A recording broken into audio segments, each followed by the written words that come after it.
तो आज हम लोग पढ़ेंगे कवक के लाभदायक प्रभाव। लाभदायक प्रभाव में सबसे पहला प्रभाव है, और बहुत सारी ऐसी औद्योगिक इकाइयां हैं जो कवक पे ही डिपेंड है।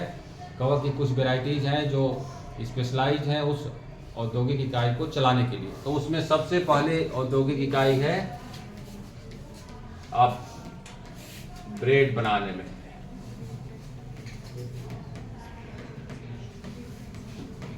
अब ब्रेड की विशेषता है, ब्रेड के अलावा भी बहुत ऐसे आप सुने होंगे, चीज सुने ना, वो पनीर का बनाया जाता है काट के बहुत अच्छा से। हम लोग यहाँ ये कम फेमस है क्योंकि हम लोग दही खाने वाले लोग हैं और घी भी खाने वाले, मट्ठा खाने वाले लोग हैं। यूरोप में क्या है कि वहाँ ठंडक ज़्यादा पड़ती है, तो जिस देश का जैसा क्लाइमेट रहेगा भोज्य पदार्थ भी वैसे परिवर्तित हो जाएगा। अब साउथ में चले जाइए उधर तो रोटी मिलेगी ही नहीं, इडली डोसा पता नहीं क्या क्या चावल का बना रहे हैं, सब चावल को भी फर्मेंटेटेड करके बना रहे हैं। और उसमें पता कुछ सूक्ष्म जीवों का स्पेशल इफेक्ट है जिसकी वजह से वो इडली बन रहा है, बहुत अच्छा बन रहा है, स्पॉन्जी बन रहा है, खाने में भी अच्छा लगता है। रोटी गेहूं से बनी हुई चीज़ें वहाँ नहीं मिलेगी। उसी तरह यूरोप में एक चीज़ बनता है और उसमें स्पेशल होल होते हैं, और वो होल एक माइक्रो ऑर्गेनिज्म फंगस के कारण होता है, और उसी होल के कारण या फंगस के उस पर डेवलप होने के कारण उसमें फ्लेवर आता है स्पेशल, और फ्लेवर के कारण ही पूरे यूरोप में फेमस है। और कुछ रेस्टोरेंट ऐसा करते हैं कि अगर उनके यहाँ चीज़ कम हो गया तो उस चीज़ में एक होल बना के कहेंगे लीजिए ये वही फंगस किया है, हम नहीं किया तो उसमें फ्लेवर आया नहीं। तो उस हिसाब से ब्रेड तो एक मतलब एक कह सकते हैं कि पूरे वर्ल्ड में खाने वाला और सबके घर में पाए जाने वाला, लेकिन अब नहीं है, अभी हम लोगों के बहुत कम है। लेकिन जो ब्रेड में जो कुछ स्पेशल स्वाद आता है और उसमें होल बने हुए, आप देखेंगे ब्रेड को काटने पे स्पेशल पैटर्न में होल बने हुए, वो होल इसीलिए बना है कि उसमें एक फंगस जो है डेवलप हो गया है, और उस फंगस में आप पहले पढ़े ही हैं कि अगर किसी भी लिविंग ऑर्गेनिज्म में भोजन डाइजेस्ट होता है तो उसमें कौन सी गैस निकलती है, या भोजन को ऑक्सीकरण होता है, ऑक्सीजन के साथ मिलता है तो रेस्पिरेशन बोलते हैं, और रेस्पिरेशन में कौन सी गैस निकलती है, कार्बन डाइऑक्साइड। तो कार्बन डाइऑक्साइड निकलने, मान लो आटे में ईस्ट को मिला दिए तो CO2 कार्बन डाइऑक्साइड इस आटे से निकलने के क्रम में, मान लो ये आटा है, निकलने के क्रम में वो होल होते हैं, कार्बन डाइऑक्साइड से निकल रही है, तो जब निकलने लगती है तो वो अपना होल बनाते जाती है तो फिर एक बढ़िया उसका स्वाद भी बदल जाता है और उसकी संरचना भी बदल जाती है, और स्वाद और संरचना बदलने की वजह से हमारा टेस्ट बदल गया। हमारे सुबह नाश्ते में उसका काम क्या हो गया, खत्म हो गया। तो ये ब्रेड की इंडस्ट्री पूरी तरह एक फंगस पे डिपेंड है जिसका नाम है ईस्ट। इसके अलावा ये जो ईस्ट है, इसके अलावा एक और इंडस्ट्री को बहुत पूरी तरह उस पर डिपेंड है जिसका नाम है दूसरा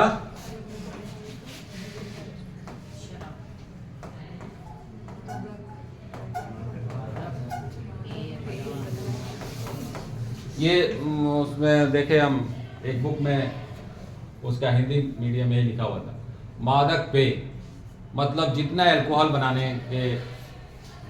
अब अल्कोहल डिपेंड करता है कि किस तरह का शुगर यूज किया गया है। ईस्ट क्या करता है कि ये आप रेस्पिरेशन वाले चैप्टर में पढ़े भी हैं कि ईस्ट में ऐसी क्वालिटी पाई जाती है कि बिना ऑक्सीजन की अनुपस्थिति में भी वो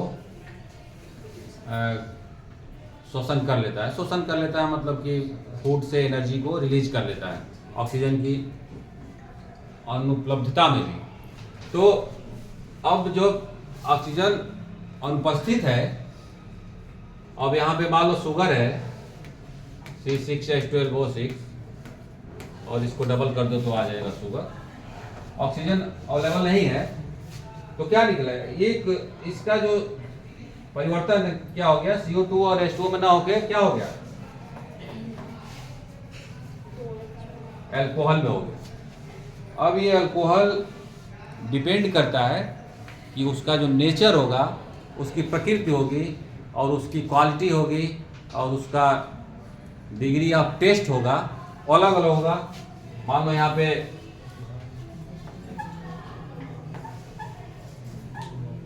केन शुगर यूज किया जाए तो वो क्या बनेगा, आप जानते ही हैं। हाँ, वो अलग अलग कैटेगरी बनाई गई है। तो ईस्ट की एक क्वालिटी है कि वो इस शुगर को क्या करता है, एल्कोहल में कन्वर्ट कर देता है। और पूरी वर्ल्ड की अल्कोहल की इंडस्ट्री इसी ईस्ट पे डिपेंड है। अब उसमें कैसे अलग अलग कर सकते हैं, शुगर को अलग अलग तरीके से यूज करके। मान लो एक केन शुगर है, अब इसी शुगर को चेंज कर दिए और उसमें लगा दिए कौन सा शुगर, मान लो वो बार्ले, हाँ ग्रेप्स लगा दिए, ग्रेप्स। अब ग्रेप्स जब लगा दिए तो यहाँ पे रम बन गया और यहाँ पे बन गया विस्की। और अगर यहाँ पे अभी ग्रेप्स की जगह पे क्या लगा दिए, एप्पल लगा दिए तो क्या बन गया। इस तरह से उसका टेस्ट अलग अलग हो जाता है और टेस्ट अलग होने से उसके मार्केट में कुछ अलग वैल्यू है। लेकिन उस पे किसका प्रभाव है वो चेंज करने का, ईस्ट का। और पूरी आदिकाल से ही अल्कोहल तो आदिकाल से बना रहा है, पहले लोग जानते ही नहीं थे कि क्यों चेंज हो जा रहा है। बाद में ये जाने के अरे इसमें तो एक माइक्रो ऑर्गेनिज्म पाया जा रहा है, वही शुगर को अल्कोहल में चेंज कर रहा है, तो अलग अलग शुगर यूज करने लगे। नहीं तो पहले नहीं जानते थे तो शुगर कम यूज होता था, जो शुगर यूज कर रहे हैं कंटिन्यूस वही यूज करते रहते हैं। तो पूरी अल्कोहल इंडस्ट्री और ब्रेड इंडस्ट्री टोटली डिपेंड है ईस्ट पे। उसके अलावा अब देखिए जो तीसरा है सिरका बनाने में।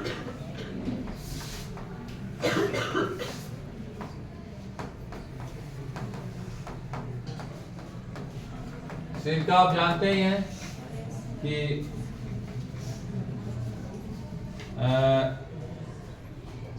सभी घरों में है, जो शुगर से बनता है। शुगर से अब वहां पे देखो शुगर से अल्कोहल में बदल रहा था, और यहाँ पे अगर शुगर से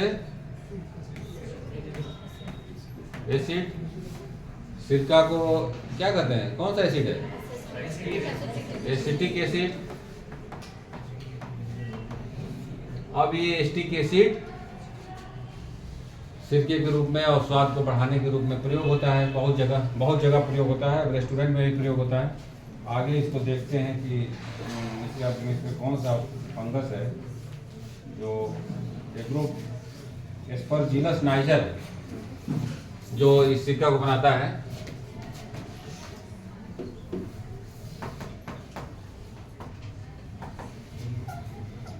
जो शुगर को एसिड में कन्वर्ट कर दिया वैसे।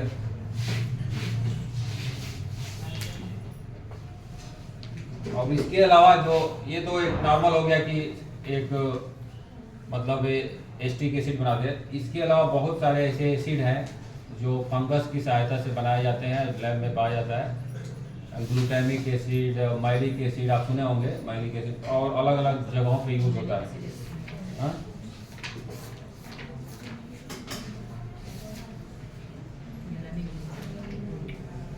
हाँ बहुत सारे इंडस्ट्री है। अब देखो एक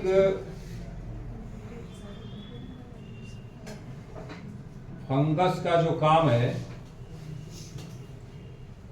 बैक्टीरिया भी बहुत हद तक इस काम में इन्वॉल्व है कि सॉइल की फर्टिलिटी को बढ़ाता है।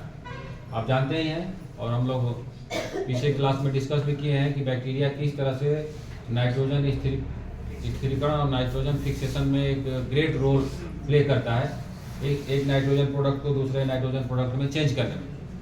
लेकिन कुछ पौधे ऐसे हैं कि 4 नंबर पे है भूमि या मृदा लिखेंगे, मृदा की उर्वरता बढ़ाने में।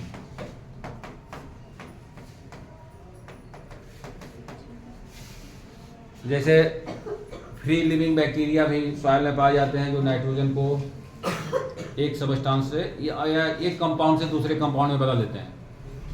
उसी तरह कुछ ऐसे पौधे हैं जैसे ये आप सुने होंगे कि एंजियोस्पर्म और जिम्नोस्पर्म सुने हैं ना, तो किसी जिम्नोस्पर्म पौधे का नाम बताओ। सिलेंजिलेला जिम्नोस्पर्म नहीं है, वो फर्न है। सबसे फेमस जो जिम्नोस्पर्म है जिसका नाम है साइकस, और दूसरे नंबर पे है पाइनस। ये जो जिम्नोस्पर्म है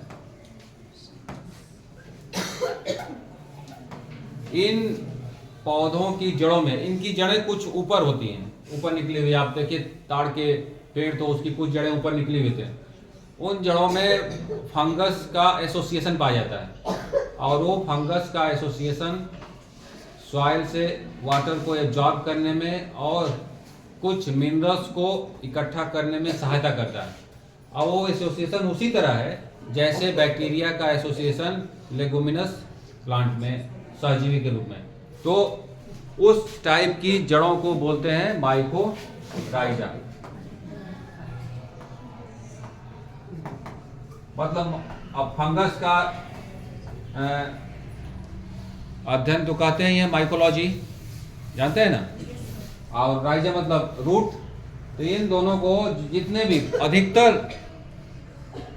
अधिकतर जिम्नोस्पर्म पौधों के जड़ों में फंगस का एसोसिएशन पाया जाता है और फंगस के एसोसिएशन से उनके जड़ों की उर्वरता शक्ति बढ़ती है मृदा की, और पौधों को सही से मिनरल्स और वाटर को एब्जॉर्ब करने में सहायता मिलती है। तो ये जिम्नोस्पर्म में एक नॉर्मल एक एसोसिएशन है, ठीक है।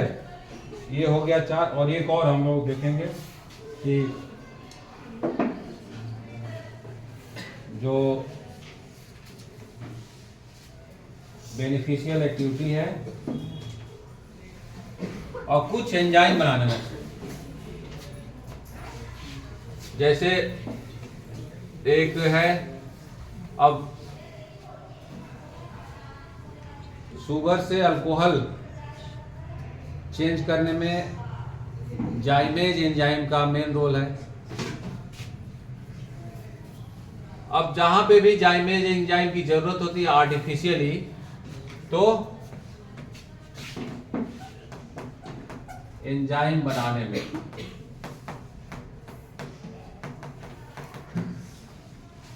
ये जाइमेज किसमें पाया जाता है? ईस्ट में पाया जाता है। इसी जाइमेज एंजाइम की सहायता से शुगर से अल्कोहल बनता है। लेकिन दूसरे जगहों में मान लो कि किसी ये ड्राई क्लीनर वाले जो कपड़ों को धोते हैं, उसमें भी कुछ जगह पे अगर ड्राई क्लीन करना है, स्टेन को हटाना है, तो वहाँ पे एंजाइम प्रयोग होता है। और उस एंजाइम का जो सोर्स है यही ईस्ट है, और उस एंजाइम को कलेक्ट करके और अलग अलग प्रोसेसेस में यूज करते हैं।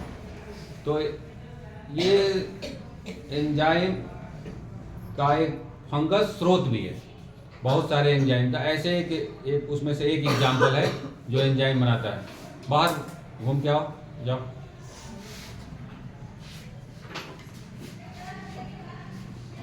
ये हो गया फंगस से रिलेटेड कुछ लाभदायक प्रभाव, और हानिकारक प्रभाव भी आज पढ़ना है। हानिकारक,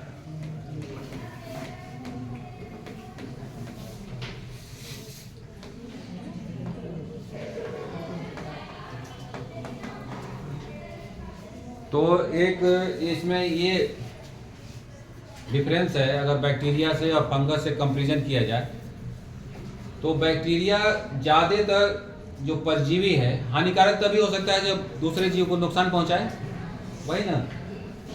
तो परजीवी फंगस, और जो फंगस स्वतंत्र रूप से रह रहे हैं वो तो लाभ ही दे रहे हैं। शुगर को अल्कोहल में बदल दिए, शुगर को एसिड में बदल दिए, जिसकी वजह से हमको अलग अलग प्रोडक्ट मिल रहे हैं और उस प्रोडक्ट का अलग अलग जगहों पे उपयोग हो रहा है ना।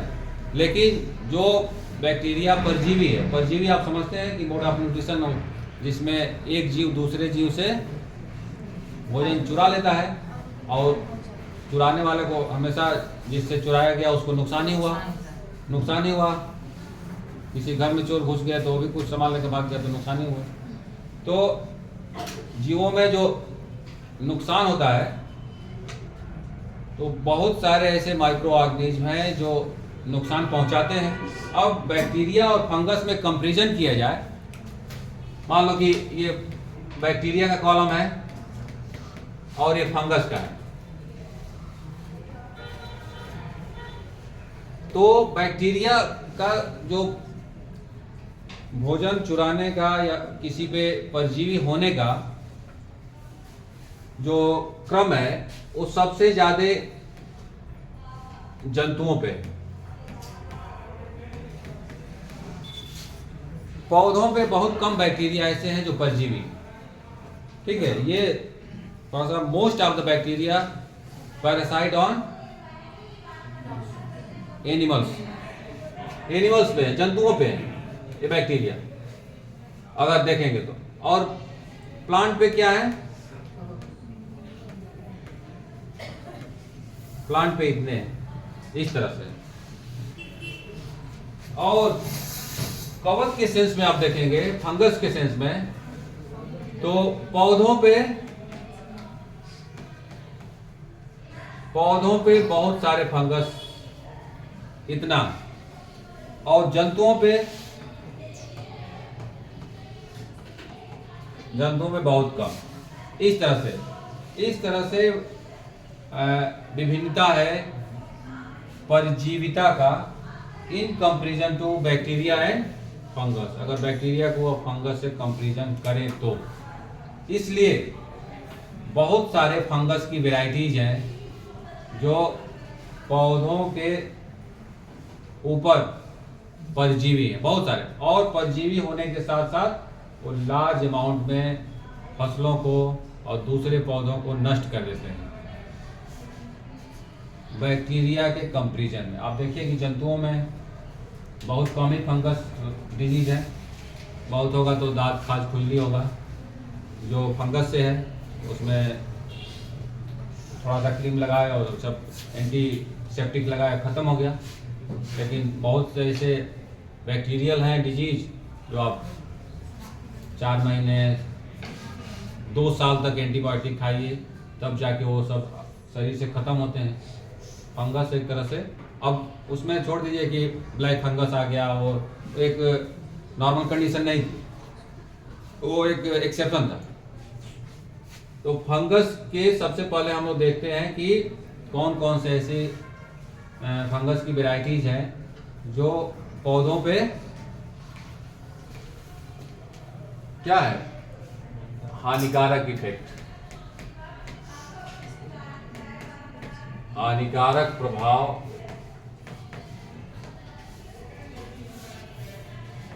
कवक पौधों पे। अब इसमें से कुछ बहुत सारे फेमस भी हैं, इतने फेमस हैं कि पूरे देश की कंट्री और कुछ स्पेशल साइंटिस्ट अपनी पूरी लाइफ उसी फंगस पे रिसर्च करने में ख़त्म कर दिए। जैसे आप नाम सुने होंगे केसी मेहता, नहीं सुने होंगे?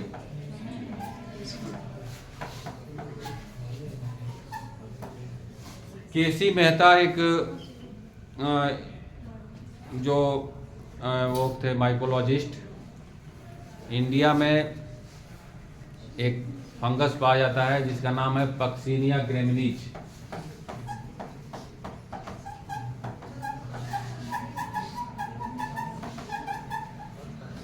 ये यही हम कल कहे थे कि ये 5 टाइप्स के स्पोर बनाता है। पूरा हमको लगता है 20-25 साल तक ये रिसर्च किए, तब ये जान पाए कि जो उत्तराखंड के पहाड़ी एरियो में फसलों को नष्ट, गेहूं की फसलों को और जौ की फसलों को नष्ट करने के लिए जो रिस्पॉन्सिबल है यही फंगस है। केसी मेहता, करमचंद मेहता पूरे जिंदगी रिसर्च करते रहे। तो मतलब कि जो परजीविता है पौधों पे फंगस का, वो बहुत लार्ज स्केल पे है और बहुत ऐसे साइंटिस्ट हैं जो उस पर बहुत ज़्यादा अमाउंट तक क्या किए हैं, रिसर्च किए। हम लोग यहाँ बैठ के बस 10 मिनट में ख़त्म हो गया क्लास, तो ऐसा नहीं है। बहुत लोग उसमें ये जानकारी निकालने में अपनी लाइफ ख़त्म कर दी, तब ये जाके आया है। अब इसमें से कुछ देखते हैं हम लोग कि जो कौन कौन से ऐसे प्लांट डिजीज हैं जो फंगस से होता है। एक तो ये जान गए आप, जिसको कहते हैं, इसको कहते हैं ब्लैक रस्ट, इसका नाम है। एक फंगस है जो ब्लैक रस्ट सीनिया ग्लेमिनीज से होता है। अब इसके अलावा देखो कौन जो इम्पोर्टेंट है वही पढ़ा जाएगा।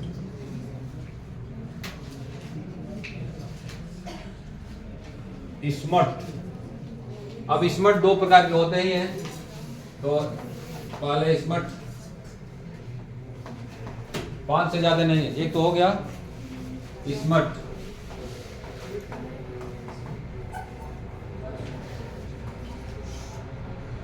ऑस्ट्रेलेगो नामक फंगस से होता है, क्योंकि अब फंगस का साम्राज्य बहुत बड़ा है। जितने माइक्रो ऑर्गेनिज्म हैं उसमें सबसे ज़्यादा फंगस की ही स्पेसीज हैं।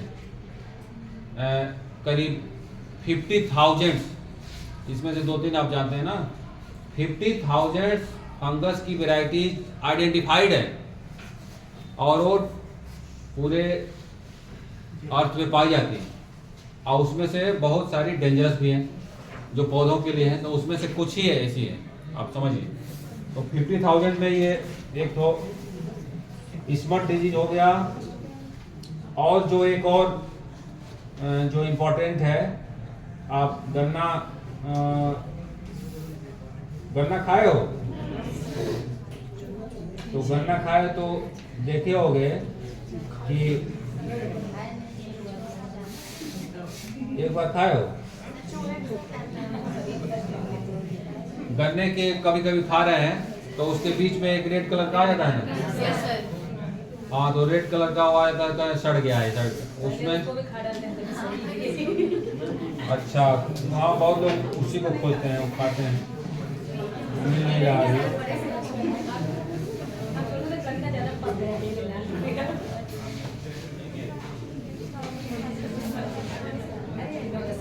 और लेट ब्लाइट,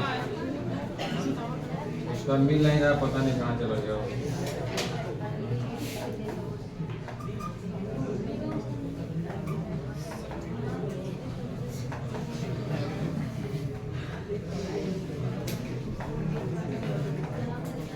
ये जो ब्लाइट डिजीज है पोटैटो पे, ये भी आयरलैंड में बहुत फैला था और आयरलैंड से फेमस है। इसको कहते हैं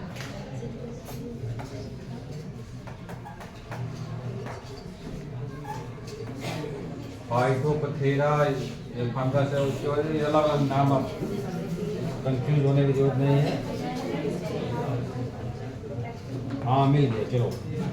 जो गन्ने में रेड कलर का आ जाता है, रेड रॉट ऑफ शुगर केन।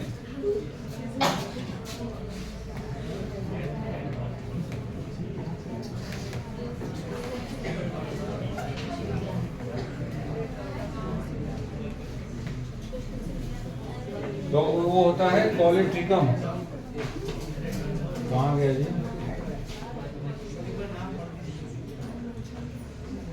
नाम पढ़ रहे हैं, ठीक है। रेड रॉट, आर ऐसे बनाया है। अब ठीक हो गया ना? Red rot.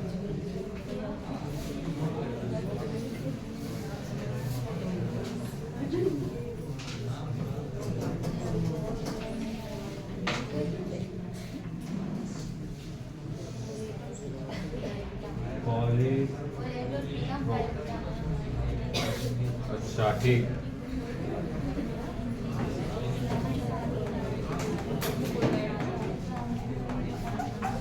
कोलेटोट्रिकम है जी। देखो कभी कभी ऐसा होता है कि ये सब एग्जाम में कभी कभी पूछ देता है। हम इसलिए कह रहे हैं कि एक बार सुपर टेट का एग्जाम था, उसमें हमारे सब्जेक्ट का जो एग्जाम हो रहा था जीव विज्ञान विषय के सिलेक्शन के लिए एग्जाम, जीव विज्ञान टीचर के लिए, उसमें का क्वेश्चन आया था सुपर टेट में। तो एग्जाम से पहले ही आप पढ़ सकते हैं, एग्जाम के बाद नहीं। अब एग्जाम खत्म हो गया तो जब भी मौका मिले कुछ न कुछ उसमें पढ़ते रहिए, उसको याद करते रहिए। अब कुछ ऐसी चीज़ें हैं जो अगर बैक्टीरिया पढ़ रहे हैं तो सिट्रस कैंकर एक फेमस है, वो उसको आपको जानना ही जानना है। अगर नहीं जानते हैं तो फिर वो क्वेश्चन कभी न कभी हिट करता है एग्जाम में, वो आता ही है सिट्रस कैंकर। और ये जो फंगस की डिजीज है red rot of sugar cane, ये फेमस डिजीज है। आप भी उससे रूबरू हुए हैं, गन्ना अगर खाए होंगे तो, कि गन्ने के बीच वाला जो भाग है वो रेड कलर का हो जाता है। अब उससे आगे नहीं जानते थे, आप आज जान गए कि वो एक फंगस के कारण, फंगस के प्रभाव के कारण होता है, और जो गन्ने का जो मीठापन है वो खत्म हो जाता है। तो एक तरह से नॉर्मल चीज़ है, लेकिन कुछ नई चीज़ जानने के लिए कुछ आपको अजीबोगरीब नामों से मिलना होगा, समझ रहे हो? तब जाके डिप्रेशन खत्म होगा। अजीबोगरीब और नए नए अनुभव से आप मिलेंगे तभी ना खत्म होगा। अदरवाइज पुराने जो ढर्रे पे चलते जाएंगे तो डिप्रेशन बढ़ जाएगा। और एक और जो लास्ट हम बता रहे हैं, अब ब्लैक रस्ट अभी हम पढ़े हैं हम लोग, ब्लैक रस्ट भी फेमस है। वो इतना फेमस है कि अगर आप फंगस पढ़ते हैं, फंगस का प्रभाव पौधों में पढ़ते हैं, तो ब्लैक रस्ट जानना जरूरी है कि ब्लैक रस्ट किससे होता है। और उसी से एक और है व्हाइट रस्ट। और ब्लैक रस्ट इसीलिए रखा गया है कि ब्लैक रस्ट के अगेंस्ट एक व्हाइट रस्ट भी है, नहीं तो उसको रस्ट नहीं रख देते। अल्बिवो,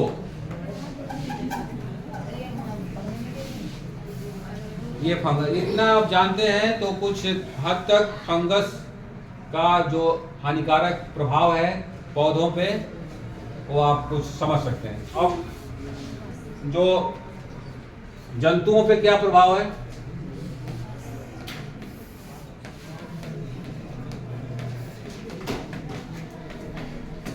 जंतुओं में आप जानते हैं कि एक है रिंगवॉर्म, ट्राइकोफाइटॉन,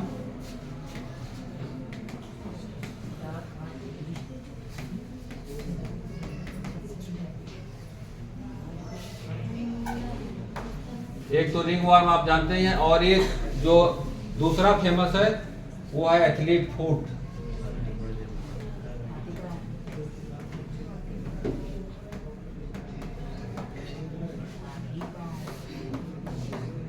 वो जो एलिफेंटाइसिस होता है, हाथी पांव, वो फंगस से नहीं होता, वो एक तरह से बाउकेरिया नाम का वो कृमि है, वॉर्म है, और उसको ट्रांसफर करते हैं मच्छर, क्यूलेक्स मच्छर, जो एक पर्सन से अगर मान लो किसी को हाथी पांव हुआ है, उसको बाइट किया, फिर आपके नॉर्मल पर्सन को बाइट किया तो आपको हाथी पांव हो सकता है। ये एथलीट फुट है, एलिफेंटाइसिस नहीं है। एलिफेंटाइसिस अलग है जो एक कृमि से होता है, जैसे केचुआ कृमि है ना, हाँ कृमि, वॉर्म। अब फीता कृमि उसी के परिवार की है, तो वो फ्लैट होती है, लेकिन ये राउंडेड होती है, तो उसी के घर की, वो फ्लैट हो गए, वो राउंड हो गए, तो उसका नाम है बाउकेरिया। हाँ, अब ये इसकी विशेषता ये है कि एक बार आपके बॉडी में इंटर कर गया तो बाहर नहीं निकल सकती, वो आपके पैर को ही डैमेज करके वो बाहर निकलते ही नहीं। बाउकेरिया बानक्राफ्टाई नाम है उसका, और क्यूलेक्स मच्छर से ट्रांसफर होती है। तो और ये एथलीट फूट है, इसको समझना जरूरी है। टीनिया रूब्रम है।